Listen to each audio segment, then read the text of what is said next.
I missed it. Okay, wonderful. That is wonderful. All All right. righty. Well, Well, if if you're you're live live, on Facebook, yes, all we right. are. Good morning. We can't see Darlene, Darlene's big big head, so head. let's. It's not really big. She's a little head, really. Okay, Okay, so so we're we're gonna gonna get get started. started. Just Just want want to to say say good good morning. morning and welcome to Fed It's Friday. Fed Friday. Yay! We're coming to you each week with some good information. So, can Can I I get get started, started, darling? darling? Go ahead, get All started. righty, let's go. We're gonna talk Talk to to you you today. today.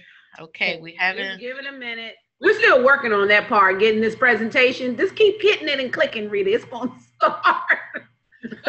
It doesn't want Any to. IT specialists out there, call us, okay? Help us get through this portion right here. It doesn't want to go to the next slide. Something Yes, about this it first is. Yeah, slide. I know. It's Well, while we're doing it, while why it's it's taking taking its its time. time, we're We're gonna gonna make sure let that you you know know that that Equifax Equifax has has had a had a breach, breach, and so so there there will will be be a a slide slide when the when the slides slides come come up up that that they've they've had had a a breach breach. in their security, and not Not only only is is our our social social security security out out there, there, our our addresses, our addresses, our phone phone number, number, our our driver's driver's license, license, and I think it it affected affected 143 143. million people. So So the the website website is is security. security. There we There we go. go. The The website website is is security. We'll go to it really quick. So so just just let let you you know, know, share this with with everybody. everybody If if you you want to want to register register for for the the webinar, if webinar. If you're you on Facebook, it's RitaBRowlandEvents.com. And of course, you can like us on face Facebook at Your AB Solutions, and then you'll get a notification of our Fed Fridays. Of of course, course, we're we're going to gonna be be generic generic and and we're going to give you factual information, but it may not be specific to your situation. And that's why you are entitled entitled to a consultation. consultation. So you So can you can always feel always feel free free to to reach reach out out to us to to us sit to down sit with you down with one you on one on one. one. Here is the website Site that that you you can can go go to, to. and it's Equifax Security 2017.com. Go check and and register. Protect your credit. I I just just got got my my ideas ideas about this, but I'm gonna let them slide about today. today. I I just just feel like it's too much for us to be this great country with all this security, but these top companies, here's Equifax, who's our credit people, have let our credit and our I feel like we've been truly violated to great great. to the highest degree because of this breach. So protect yourself, protect your money, pay attention. One of the things I always talk about that we don't look at our money, look at your credit report, check Check your your bank bank accounts account. every day twice. I check mine twice. Look at your charge cards. Is now important for us to pay attention to our money. Today we're going to talk about the understanding how the trifecta Trifecta combination combination and TSP, P 401ks, 401ks 403bs, IRAs, the distribution helps you to create more replacement income. And what is replacement income? Replacement income is the income you need to replace your job. So let's say you're working and you make $100,000. We then have to determine how much retirement income you need to replace that. And these sources of income can help you create it. But the trifecta effect gives us a way to do that. So when we think of the trifecta, one of the tri is, of course, tri is three. The one of the powers, the power of time. So we can be all be making $80,000, as you see. We can all have the same rate of return. Everything is the same. You're gonna, but the difference is time. So if somebody has time 10 years, they're putting 5% of their their salary. salary into a 401k or IRA, their return is just 5%. By By the the time time they they reach reach 65, 65, they they have have $103,000. I'm I'm sorry, sorry, 10 years, they will have $103,000. If they had 20 years, same amount, same income, same rate of return, but they got 270. If it got 30 years, it's five, same thing, nothing changes, it's 544. So one of the things that we have, many people believe that they should start planning for retirement. When I talk to young people always say, I got a long way to go to retirement, so I don't need to talk to you now. I I can can wait till later. This is why you can't wait till later, because time is on our side. The younger we are, the more that we can prepare earlier, the less money that we have to spend, but it helps us to create much more money. So let time be your friend. friend. And don't think because you don't have anything. What if you're just doing 2%? You can't afford 5 or 8. It's better to do 2 or 3 than to do nothing. The other part of the trifecta is the power of the compound interest. We have the same income. We could all contributing 5%. But this is the difference in the return. Now, of course, for some of us, safety is everything. We don't want to take any risks. So this is the G fund, which is the G fund is a little lower than this, but this is a lower return. This may be your your moderate, and this is your aggressive maybe. So it just depends on where you have your money determines the rate of return, will also determine your balance after 30 years. So we saving the same amount, we have the same salary, but our risk tolerance dictate what could possibly be. Now, of course, this is assuming a perfect picture, assuming, but if it averaged that in the real world, this is what it will look like. So you actually have time.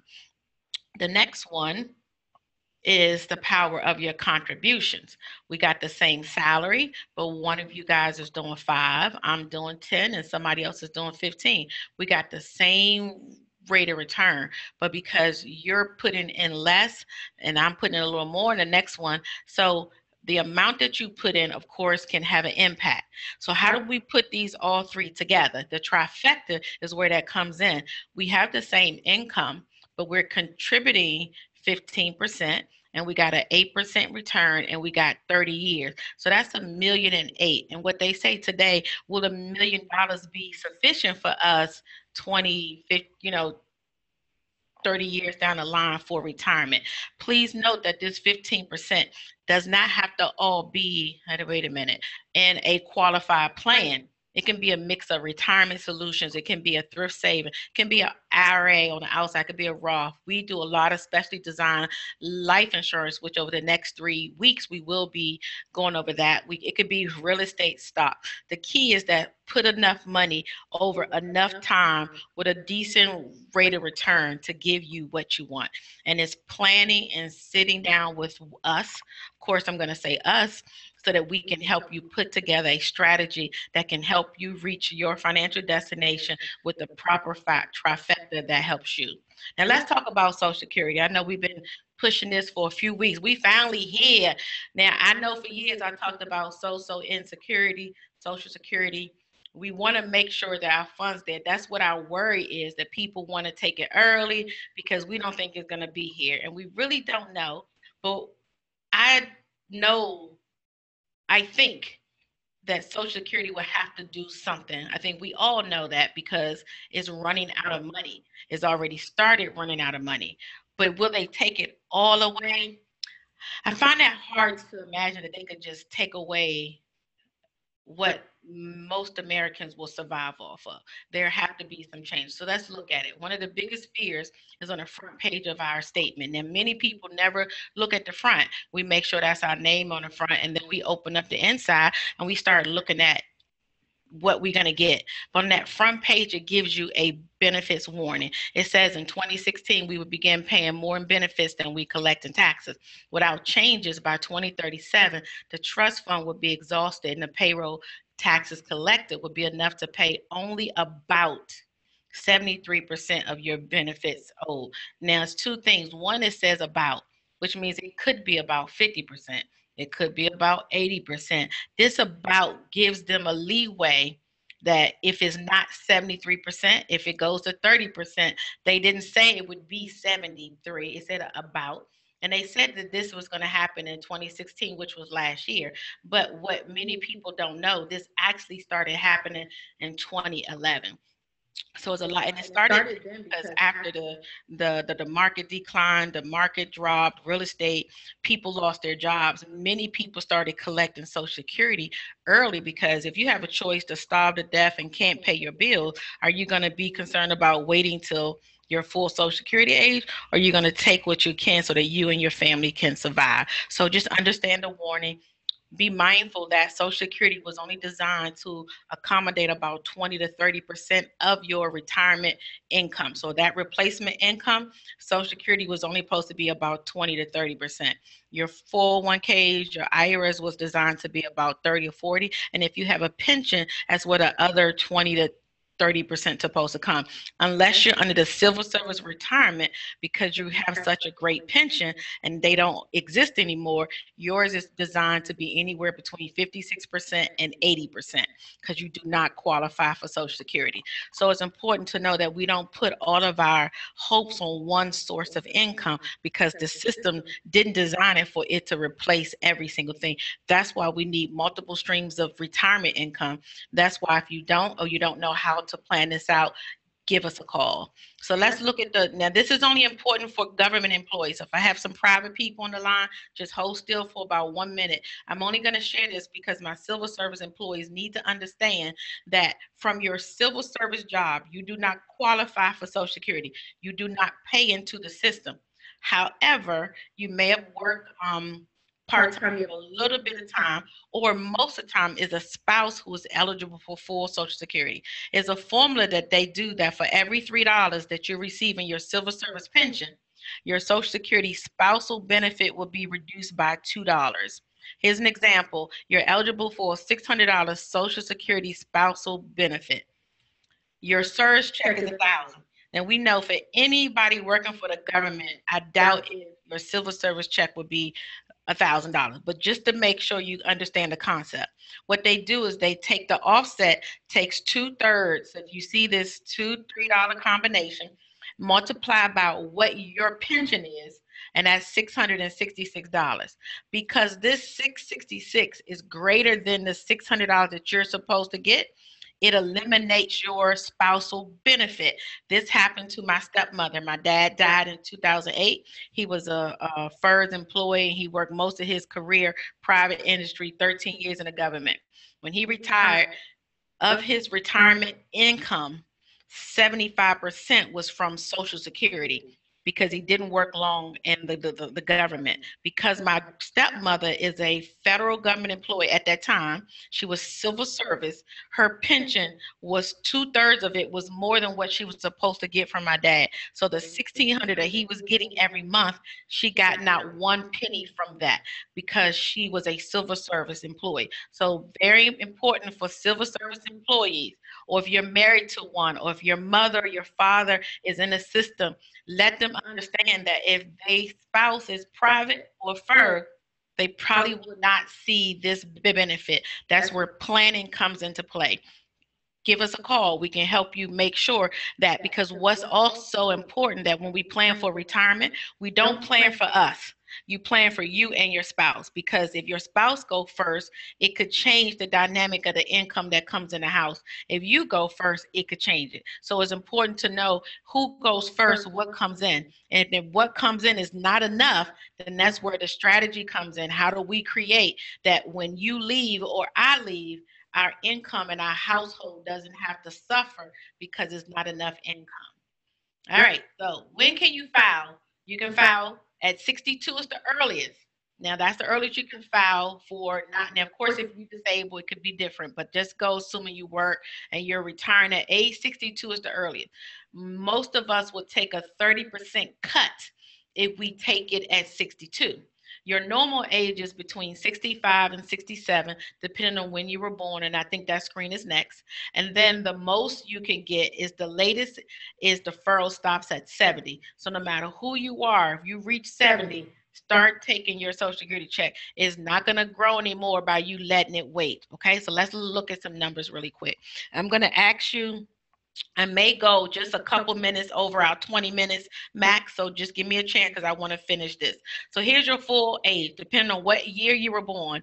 If you were born before 1937, your full retirement age for Social Security is 65. If you were born in 1940, it's 65 and 6 months. Anybody born between 43 and 54 is 66. Everybody born after 1960. So that's anybody who is at this moment about 57 and older. You have to be 67 for your full retirement age. So let's look at how that looks for you. Now, when is the early you can draw if you're a FERS employee? This only pertains to government workers. So for my private industry, civil service, just give me another second. For FERS employees, it's important to know if you retire prior to age 62, the government will give you a supplement. It's a first supplement. It's based on your Social Security years that you work for the government. So, assuming you work 30 years, the formula takes your number of years divided by 40, and then they multiply about what you would have been getting at 62. So assuming your check at 62 is $1,500, you get 75% of that from the day you retire. So say you leave the government at 57, you reach your full age and you out of there. From 57 to 62, they're going to give you this $1,200. At 62, this supplement stops. And then you have to decide if you want to turn on your Social Security. And this is where many of you mess up because you don't have a plan in place. You're used to this $1,200. Now, all of a sudden, at 62, that $1,200 does not come in. Your expenses need that $1,200. You then pull your Social Security early because you haven't put a plan in place. One of the things that we do, which in my whole purpose to help plan for the OU. So we're going to plan so that you don't have to take your Social Security early and take that hit. Now, let's go to everyone else. Let's look at this chart. We're assuming that your full Social Security age is 66. So those are the people born between 43 and 54. It tells you that your full age is 66. We're just going to use $1,000. If you take it early at 62, you're taking a 25% cut. So your check is going to be $750 instead of $1,000. If you take it at 63, you're taking a 20% cut. You're going to be $800. If you take it at 64, you're going to get a 13.4% cut. And if you take it here, you're going to take a 7% cut. It's not until you reach your full age that you would get your $1,000. Now, for every year that you stay to 70, that you don't take it, say, I don't need this money, I got enough pension, I got enough in my 401k, my house, you don't need your Social Security yet. They will give you an 8% increase. It's not compound, but it's simply you get $80 added. So by the time you reach age 70, you have a 36% increase in Social Security. So for many of you, you may need to look at this strategy. The issue we all have, and we don't know, is will the money be there? I think it will, but who am I? You have to determine that. But what if you want to take your TSP money sooner to avoid some of the taxes? Because remember, if you work for the government, every stream of your retirement income is taxable unless you have the Roth component of your thrift saving. So your first check is taxable. The civil service check is taxable. Social Security is taxable, not as much as those as your first check. And then your thrift saving in the traditional is 100% tax. So one of the things we look at your strategy, maybe you'll let this sit and you'll start pulling from your thrift saving so that you can eliminate a large amount of taxes. You have to determine what's best and play it out. Now, one of the things people ask, well, Rita, what's the best age? Should I take it early? Should I wait till my full age, or should I go late? This chart basically shows you how, if you take it early, that's 750 times 12 months is $9,000. You will reach this number by the time you're 77. You would be equal to, if you waited till your full age at 66, you'll get 12,000. So you'll break even at age 77. So if you ask yourself, that's 11 years. Do I want to wait 11 more years to break even? You have to determine, what do you need? Now, if you wait to 70, it's 16,000, and you'll probably break even at about 80. Now, some of us don't think we're going to live that long, and I get it. Some of us, you may think because your mama died young, like my mother died at 34, but I'm not claiming that age because I'm 51 this year. So I'm hoping that I live to 95 to 100. So when we look at it, because we're not dying young, we're living longer. Now, of course, we got to be a little healthier and we got to take care of ourselves, and anything could happen. But based on statistic, we're no longer dying at 65. We're living till we're 85, 90, 95. So you just need to determine what's a good number for you, how much income you need, and that will be your benefit. Now, if you take your income early before age 62, I'm at 1020, so I got 2 more slides, that's it. So it's important. People say, Rita, well, what if I take it at 62? For this year, if you take your Social Security early, you will be able to work, but the max you can make is 16,920. And if you take your Social Security early and you make more than 16,920, it tells you that your a dollar is deducted from your Social Security for every $2 you earn above this. So if you make 50,000, that's 33,000 over your maximum. Divide that by 2, that's $16,000, a little over 16,000. So if your Social Security check is $1,200, you won't have a Social Security check at all because it's gonna wipe it all away. So it's very important to know that if you plan on working after 62, you may not want to take your Social Security because you're just hurting yourself. Now, the year you turn your full retirement age, if you turn 65, 66, or 67 this year, and that's your full age, you can make 44,880 up until you reach your full age, and after that, you're good. If your full retirement age, you're 65 and you still working 66, 67, you can be receiving your full Social Security check and your full government, private industry, self-employment job. So for many of you who you need to plan more and you reach your full retirement age, what my aunt did was she didn't have enough money for retirement. My uncle had passed away. She didn't qualify for this check because she was a civil service employee, but because she was still working, she qualified for his Social Security as a spouse. So when she reached 66, she started pulling her spousal benefit. She saved that money from 66. She retired at 70 from the post office. So she had 4 years of the spousal benefit that she got while she was working. The day she retired, that check ceased because the 2/3 came into effect. Because 2/3 of her pension was more than her spousal, it eliminated the check. But she got 4 years in. Strategy is everything. That's what we'll help you with. Your spousal benefits, really quick, they're eligible to withdraw at 62. Spouse or divorced spouses can receive up to 50% of your benefit at their full retirement age. Your spousal benefit can be reduced by 25 to 35, depending on the full retirement age. Will receive the benefit equal to or higher of his or her own benefit. So many spouses determine which one is best for them, and is eligible divorced spouse. If you married for at least 10 years and you are currently unmarried, you can get some of that woman or man Social Security check. And that's one of the reasons why Social Security is an issue, is that so many people are qualified. Your ex-wife, your current husband, any children that have some special needs that you take care of, and even parents if you provide 50% or more of their care. So Social Security is supporting a lot of people with a little bit coming in. So we hope that today that you got some good information. So feel free to reach out to us. We say it's Fed Friday. We're here to answer any questions. So just if you need to get our information, to email us, visit our website or our phone number. And I'm going to stay on for any questions. Facebook, we thank you. Have a great weekend, and don't forget to check out your credit. Go to Equifax Security 2017 to make sure that you wasn't part of the breach. My heart to yours. Have a great one. Have a great one. And you all, please don't forget to share our video on your page. Spread the good news. We tell everyone about sales, what's going on here, what movies they like. We'll spread this information also. Take care and see you next week here at 10 o'clock for Fed Friday. Take care, everyone. Bye, Facebook.